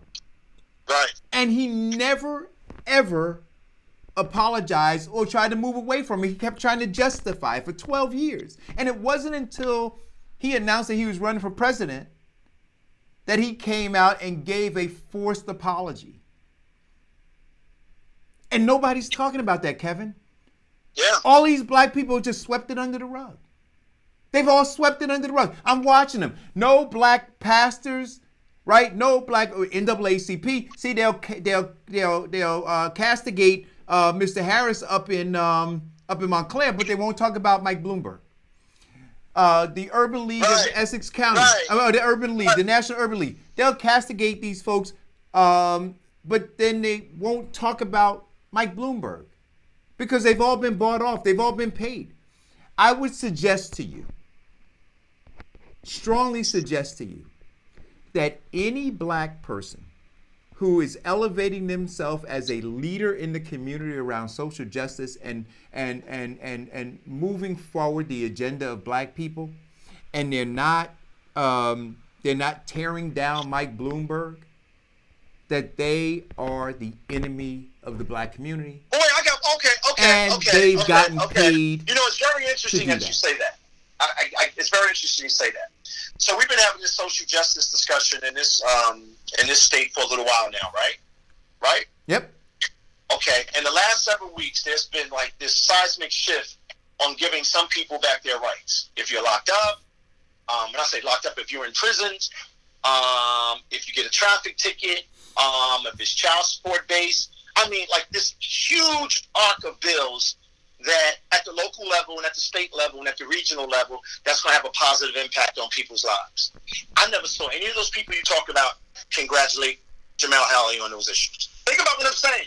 But they'll go in there, the father of mass incarceration, stop and frisk, and all those things, but they'll stand with him. You see how sick we are? Yep. That's sick. That's sick. That's sick. Did you hear them say anything in that feed? Eric? Yep. Yep. Okay. There you go. There you go. And that's what I'm saying. We got to pay attention to that. I think you're absolutely right. You're spot on, actually. You're spot on. Elizabeth Warren, we got to cancel her out. We haven't done a good enough job on her, Eric. We got to cancel her out, buddy. So now that we're canceling out her. Cory Booker's gone. Gorbachev, I don't know why she's still around. Yang is gone. Buttigieg is going to be gone by Super Tuesday, I would imagine. I think it's in South Carolina. No one Black American is even thinking about him. He's going to stick around because he's just got enough money to do it. But I think after Iowa, New Hampshire, and South Carolina, it's a wrap. So we'll be down to basically 2 to 3 people. Biden, because they're going to keep him around because they have to save face, and it's going to be Bernie Sanders. So by the time we get to South Carolina, it's probably going to end up being those two. And the establishment is going to go crazy.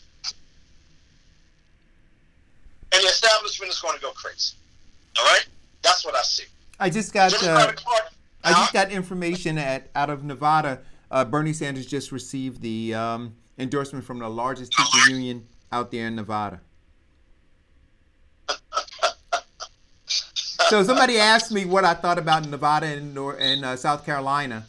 I'm telling you, listen. So now, because Kev, we talked about this, right? Obama was down in the polls to Hillary Clinton, right? Folks in South Carolina were behind Hillary Clinton, but when Obama performed in Iowa, performed in New Hampshire, what happened to those folks in South Carolina? They saw a winner, right? And so I'm strongly suggesting to you, more so than the older black voters, I think that after Iowa, New Hampshire, right, and Super Tuesday, you're going to have an energized base of younger black voters in South Carolina that are going to go to war with those older black voters in South Carolina, and they're going to say, we're not going to allow you to sell our future down the toilet. I'll believe it when I see it. That's what I believe is going to happen, man. It's going to be bloody in South Carolina, Kevin. I don't believe it's going to be bloody in South. Listen, man. I think the older establishment, 56 and up, they're going to stay home and they're going to eat their, they turkeys and whatever they eat during Super Tuesday. They're going to go out there and say, we got to not support Biden. We got to fight against Trump, and not support Biden. We got to support the Democratic Party, where they've got no return on investment. And the only thing they're good for is when Kleinberg brought all of them down there to have that barbecue. They're not going to do it. I don't believe it. I'll believe it. I believe it when I see it. I don't believe it. They're going to eat that barbecue. Listen. Churches.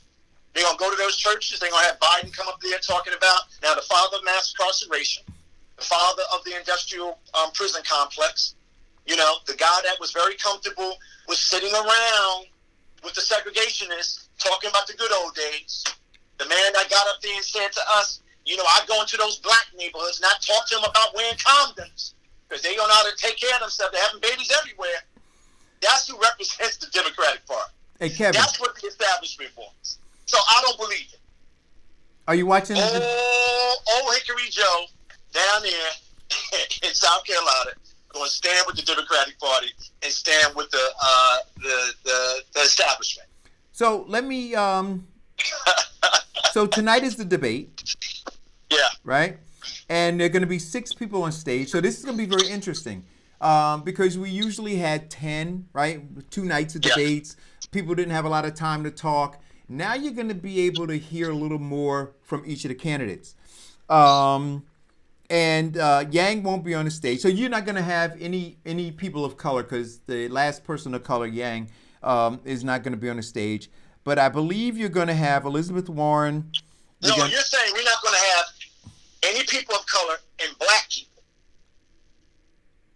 So are you putting us in a color category? No. Listen. Cory Booker said that he was concerned that there was no diversity, no people of color. And Yang said, wait a minute. In the last debate, he said, I am a person of color. So I just want to be clear to people, when black folk fold in people of color, they're not talking about you anymore. I'm just trying to make that clear. Okay, I appreciate that. That's all I'm trying to do. Right? So now, there won't be any black people and there won't be any people of color. Because those are mutually exclusive, right? Black people and people of color, 2 different things, right? Not the same. But you'll have the devil, Buttigieg, on the stage. You'll have Biden on the stage. You'll have Steyer on the stage. You'll have Sanders on the stage. You'll have Warren on the stage. And I believe Amy Klobuchar is the last one on the stage, right? So you have 2 women. You'll have 3 old white guys. And you'll have a young gay guy. Right? So you got some diversity. Yeah, you got. You got gays represented. You got the older generation represented. Right. You got women represented. Right? So, you know, So why are you complaining? Why are they complaining? You got everybody. Because you never had anybody, you never had a black voice on the stage anyway. So stop it. Eric, I just got some breaking news. Go. CNN, right? Go. Talk about local. We always talk about local. Go ahead. After Monday's session, it says, after Monday's session, Assemblyman Jamel Holley told CNN he was opposed to the bill from day one, blah, blah, blah, blah. Today was a victory here in New Jersey. He said, anytime the government overreaches their abuse of power, infringing on the freedoms and rights of people, that's the win. And you know what the governor said? You know what the governor state of New Jersey said? New Jersey Governor Phil Murphy's office declined to comment, citing pending legislation. So he doesn't want to talk to people. He doesn't want to come down and engage the people, right? So he says, job number one. Now, he said he didn't want to make a statement, but listen to this. Job number one for me has been and will continue to be the safety, security, and health of all 9 million folks in New Jersey. And you ain't working for us, buddy. Okay, including especially our vulnerable communities. And you don't work for the vulnerable communities because you prop up these failed leaders in this state every day that's corrupt to its core, right? You get what I'm saying? Now, listen to this. But he said he didn't have a comment. He said last week on his monthly radio show in WBGO, the governor added he will make decisions on any bill based on science, facts, and data. Okay. So you and I have gone to school, right, Eric? You and I are pretty decent. We're pretty intelligent people. And we appreciate science, right? We appreciate statistics and data, right? So if you really want to look at science, on both sides, they have arguments. So he's using science as a wedge not to go talk to the people and listen to their concern. Then he says facts. Well, guess what? Fact is 94% of the black Americans that voted for you got 0. That's a fact. Data. I dare say they wouldn't know what data was if it bit him in the ass. So now he's using our terms. Facts and data. We say analysis. Right. We've been around where we understand science, because if that's the case, they said when they created opioids, right, that science was going to help us without pain, knowing that they were only creating it to get us addicted. So you got to go and look at history when it comes to black folk and science. I want to get back to the breaking news, and then I want to finish up talking about the debate. Yeah. So I want to. So I think it's important. We talked about this yesterday. I think it's important that we do rely on data and we rely on science. Yeah. I think that the issue at hand here with regard to this vaccination debate is that, there are a couple of things. One is you are disenfranchising a group of people while protecting another group of people using the same data, right? So if you're saying that you want to use data, but then you've carved out in this legislation to protect a group of people, I'm sorry? No, very good point. No, I'm just saying, very good point. All right. If you've carved out this through this legislation to protect this other group of people, the question that I'm asking you, Governor Murphy, is this. If you're saying you're always going to be for the people, for all of the people, then why are you carving out different rules for that group of people, given the same data that you're looking at and making a decision about this group of people? That is the question. Eric, that's a that is the only question that I got to ask you, right? Because you got one set of data in your hand. You know what? That suggests, and the data that you have, the scientific data you have suggests that everybody should be immunized. Everybody should get a vaccine shot, right? So now you're saying, however, notwithstanding the data I have, I am going to say that those people over there don't have to get it. You know what? I don't understand that. I'm gonna stop right there. I'm gonna leave that right there, bud. All right. So, I'm gonna leave that right there. And I want everybody to understand that. Like, so that to me is the thing, because I am a data guy. I am a science guy. So if the science points to a direction that says we should be vaccinated, then everybody. Not everybody, but. Right? Yeah, you know what, though? You bring up a good point, because he never even mentioned that. Yeah. He never even mentioned that. He never mentioned that. You know, he never mentioned. I don't understand. You know, I think it's funny when we came up several months ago when we said we don't have a government. Man, we really don't have a government. Yeah. Well, some people have a government, Kev. We don't. Yeah, we don't. We don't. Right? Foundational Black Americans. Listen, foundational Black Americans don't have a government. We have slave catchers and Negro whisperers, Kev. You know, and we're in deep denial about still being on a plantation. We don't have a government. All right. Well, listen, one of the things I wanted to spend a half of a second with, you know, the whole issue with the young man in Jersey City. He put out a letter. I'm not going to share the letter because it's not public, but I'm going to send it to you. But, you know, I'm having some real second thoughts about this guy. What is his name? Deshaun. What is the young man that just got indicted from Jersey City? Sudan Thomas. Right. I've read some of the stuff that he put out that I can't put it out publicly. I was supposed to send it to you this morning, but I forgot. You know, I'm really starting to watch this case a little closer. Mm-hmm. And I'm starting to look at some of the stuff that's being put out there. And I think there's some other things behind this, Eric.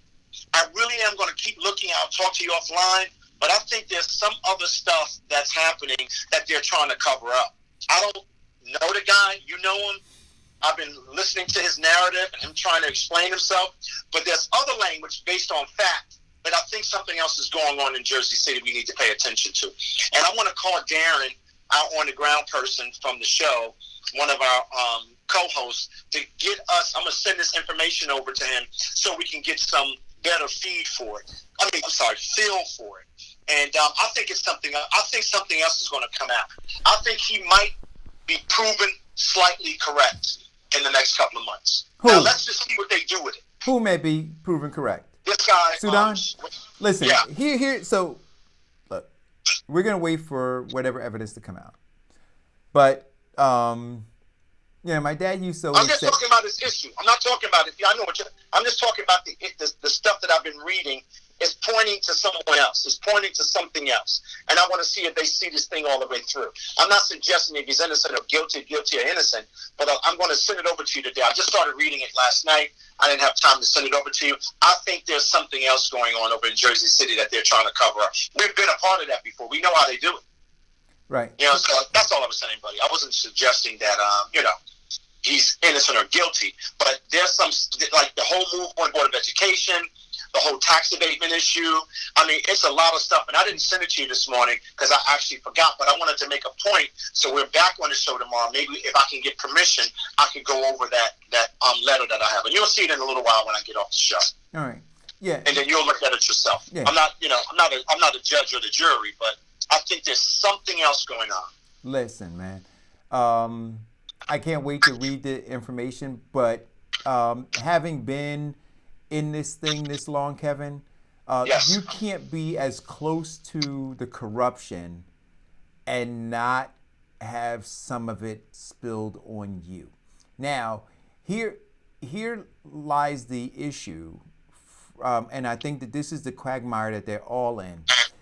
It's, if I go down, you're going down. I'm going to cut a deal, right? And I'm going to do. So I think that that's kind of what's happening now. They're trying to, with all these investigations and things like that, they're always trying to climb up the ladder to get to the bigger fish, right? And so, if you've got something to offer and you can provide that information, things go easier on you. So some of the stuff I'm looking at. Let me ask you a question, Eric, on your point there. You've been wrongly accused of something before, correct? Correct. Okay. And now there's a lot of people I know personally that have been wrongfully accused, right? And I'm not the judge or the jury. And he's probably a person of low character. He's probably set up there and tried to benefit. Though, because of the history of this country, I don't take him out of the discussion, but because of the history of this country, I am always leery when they go after this kind of stuff, as opposed to going after the stuff that we know for certain is happening in these cities. Right, but the difference is... I'm talking about from my point of view. Right, but I want to finish the statement that what I was trying to get to. So the difference, though, when you say that I was wrongly accused, I wasn't palling around with folks who were engaged in criminal or corrupt activity, right? That's not how that happened. I'm not saying no. Right, I'm not saying that. Allow me to finish. I'm not saying that. I'm saying if you're wrongfully accused, no matter where you're sitting at, if you're wrongfully accused, you're wrongfully accused. I could be standing on the corner. I just want to finish my statement. Dealers, well, I'm going to take this call because I'm not going to get my statement finished. Identify me as a drug dealer. Right. I'm not. Go ahead, Diane, because I'm not going to get to finish my statement. Go ahead. Go, Diane. No, I'm done. Go ahead. Well, I'll step in. So, Kevin, just before you pull back your opinion, when he was indicted last week, he did plead guilty to some of the charges that he was guilty for. Okay, so what did he plead guilty for? No. I haven't read that. Let her finish. Let her finish. He's not innocent of stealing an embezzlement money. Where's the letter? Where's the letter? Where's the information? Well, he read it. It was in the documentation with the federal government when he went down to the federal office last week. Listen, he pleaded guilty to what? I'll send it to you, but you got it too. It's public record. Okay, what I'm saying to you, he pleaded guilty to what? I'm saying I didn't say I was judge and jury. I'm saying that there's more to the story. That's what I said. Right, but what I what I said to you was this: that yes, there's more to the story, but there's also a race to give information because the one who gets there first usually gets the least amount of time. And so I'm not disqualifying that. I'm not disqualifying that. Wait a minute, though. I'm not disqualifying. Hey, he's lacing up those. We got people in our government that are professional, wire wearers. That's all over the city of North Carolina wire. So I'm not arguing with that. I got you. Yeah. And they slide into Hillside too. Yeah, I'm not arguing with that. FBI informants. Look, you got people spending half of their time in prison coming home wired up in their boots. Yeah, man. I'm not arguing that. I'm not arguing. Yeah. I just was saying I like to look at these things very closely and see what else is behind the curtain. That's all. I'm not going to get in. I don't know that guy. Eric, what your daddy say? Birds of a feather flock together. Well, you know what? Well, my grandmother, and I'm sure yours did too, said you lie down with dogs, you get up with fleas. Yeah, that's true. And so I see him scratching. Hey, Eric, you said you see him scratching. Yo, you see him over there. See, one of the things that we have to do, one of the things I love about that we do on this show is we're just not having opposing views just to have them. We're having a discussion, and everybody's listening, and everybody has a point of view, which I respect. But it's good that we can be open about it. Absolutely. And be spirited about it. And it's not personal until you make it personal with us. Yeah. Now, well, you know what, though? Listen. Here's the deal. If you are, and we've drawn a line in the sand here on the show. If you're fighting for the community, we got your back 110%. If, however, you are one of those people who are a danger to the community, we're going to beat you over the head with a brick. And so having Sudan on the show, when he was talking about the things that he was going to do for the community and how he was going to do them for the community and supporting him and all those kinds of things, So why don't you expect us to come at you with the same energy and intensity when he pled guilty on what, Diane? Embezzling money and shifting it over to your nonprofit and paying for your personal trips to Hawaii. Right. And paying for your rent. I mean, and so we shouldn't say anything?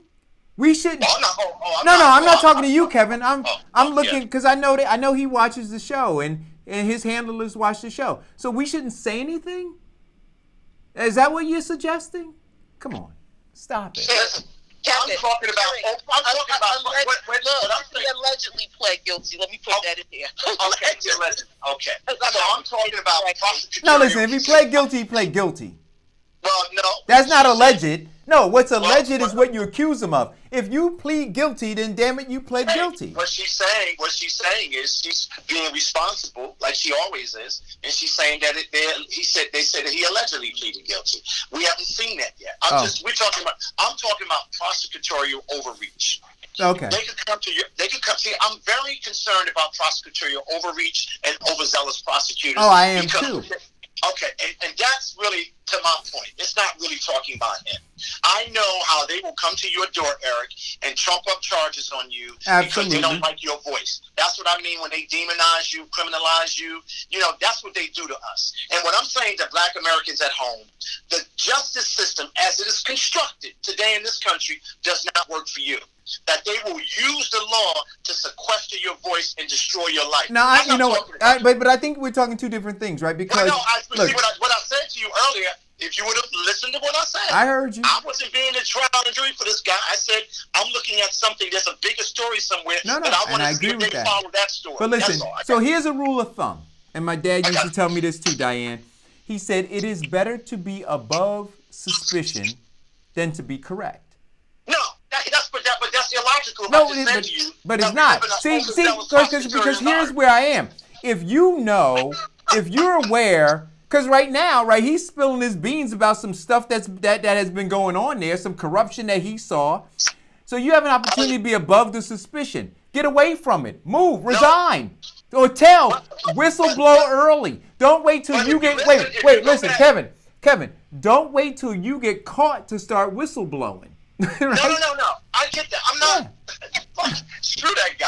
I understand. No, Kevin. This isn't for him.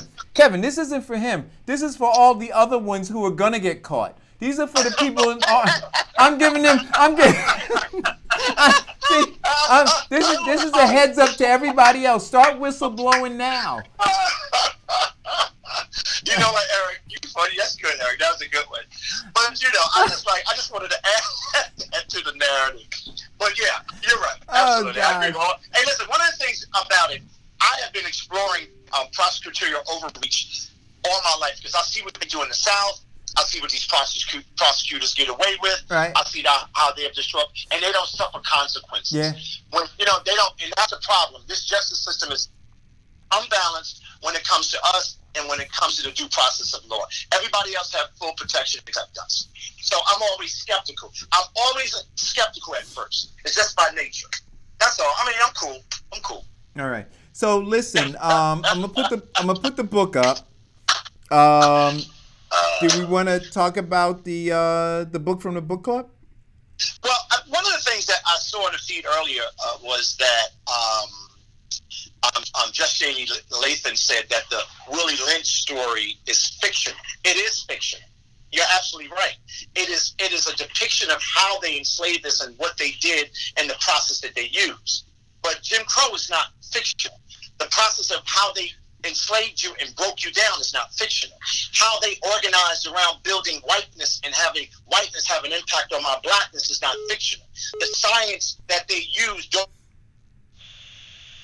what you're saying as it relates to it being a fictional story. But when you read the Willie Lynch papers, you can clearly see a direct correlation to what's happening to us, what happened to the slave, and the institutional science that they use through white supremacy to do that. So I just wanted to explore. I wanted to give opportunity to speak to that because she said that. Absolutely. So go ahead, caller. Yeah. Am I on the air? You are. I wanted your thoughts because both Elizabeth Warren and Bernie Sanders are proposing this huge wealth tax. I'm sorry, I can't hear you, caller.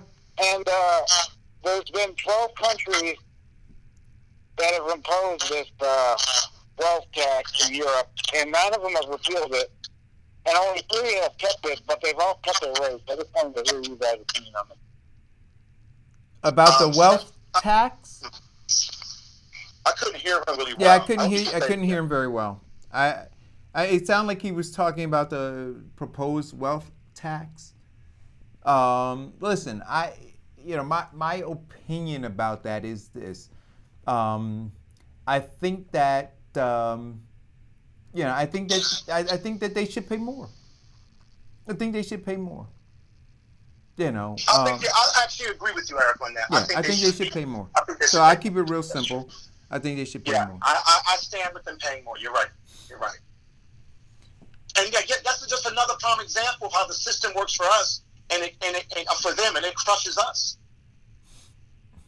You know, I mean, there's no way that you can have, you know, a corporation like Amazon pay zero taxes. Yeah, it's un-American. It is. But they'll crush It you. is un-American. They'll crush you, Eric. They'll crush you. The system is constructed to crush you. I'm talking regular people, just not you as just a black American. That's a whole nother story. But just being an American, you know, we are completely cut out of the greater opportunity to get access to capital. And then when you compile that on to be an African American business and or African American person, you know where the pitfalls are. So I think you're absolutely correct. I mean, I think they should pay more, and they should be willing to pay more. There's a lot of people around this country talking about giving $1.2 billion to the homeless in California. No, you need the same amount of money you're fighting the war in Iraq to eradicate homelessness. You need the same amount of money that you're spending in Iraq to give black Americans their reparations. You need the same amount of money that you're spending in Iraq to fix our roads in this country. So it's all maximum sophisticated confusion. If you can spend $15 trillion protecting somebody else's interests in Iraq and the special interests in Iraq, you could do the same thing here. This country has its priorities all wrong. And you know what? It's going to take a revolution, as we've said on the show a number of times, to correct it. And I mean a real one. I'm not talking about a revolution of intellectual babble. So, the debate, are you going to watch it? Absolutely not.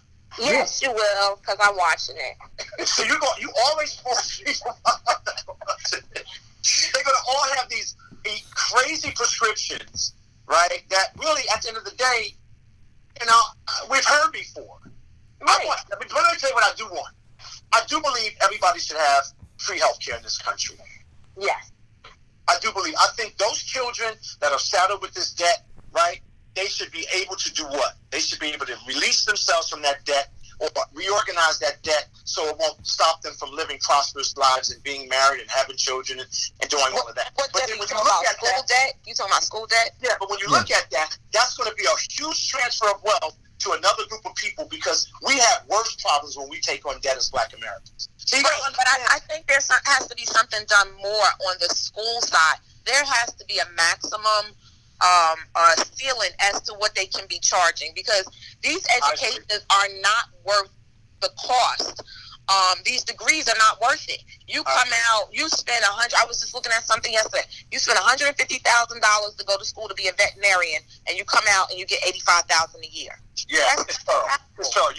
Diane, you are absolutely right. Or you get a doctorate degree, and a white guy with a degree makes 100 times more than you.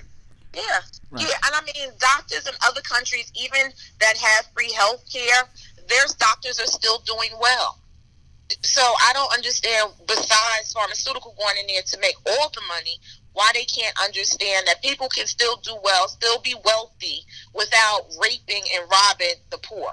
Right. So listen, I think that tonight's debate, because you had a lot of subterfuge when you had two debate nights, you had 20-some candidates, you had all that going on, right? I think now that you can narrow it down, what is going to be on trial right now, and you're going to see, it's almost going to be a trial, I think, is going to be the political establishment.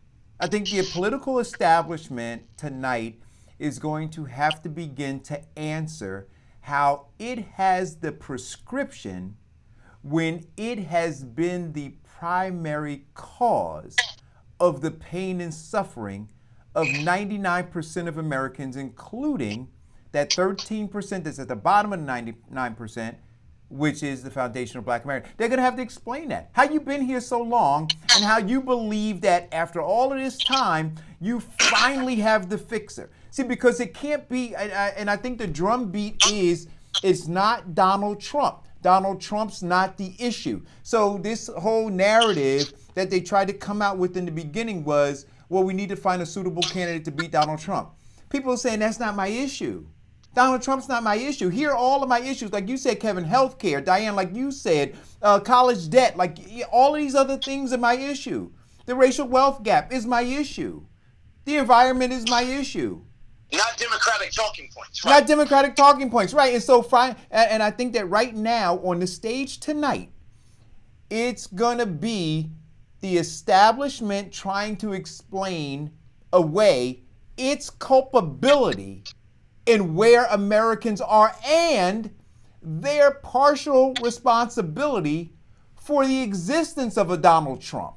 See, they're gonna have to try to figure out how not to be responsible for that. How not to be responsible for a culture that created it, that created him. You see, and on the other side, you're going to have people talking about the people who are in pain, the 99% who are in pain. And then on this side, you're going to have folks say, well, they got to wait a minute. They got to hold on because we got to get rid of Donald Trump first. The guy who we're responsible for creating. Yeah. I'm telling you, it's going to be a fascinating. It's going to be a fascinating debate tonight. Well, I have an assignment. I was given an assignment. I've been given an assignment by two of our Informed class members. Raheem Singleton sent me Couch Behind Bars documentary, and that's what I'm going to be watching. The other thing is, I want to discuss with my team on the show that, when we do discuss the debate the next time, that we give an event where people can come in and we can watch the debate and debate the debate. And I got to tell you, Kathy Fellows has been pushing us to have people come in, pay $30, eat. We can do our open. We can cast it the right way, like they do on. I'm telling you, I got the place to do it. I asked about it before. Cafe Mosa, right? That's owned by an amazing young lady, right there in the historic section of the south end of Montclair. We could absolutely do it there. So I would ask Kathy Fellows to be a part of an event organizing crew and make it happen. I think that we're all set. It's great that we get assignments and people send us information. And you know what? It's great that we have this give and take. I just like it because it keeps me fresh and open to, because we can change our minds. One of the things that I like, that we do, when circumstances change, we change. Yeah. We don't sit around here stumped. Wonderful, Kevin. You are good at changing. It's 12:01. Tell us about the book. No, you tell us about the book. Leave me alone, Tom. I don't have a book in front You know of me. what? Listen, go get the book.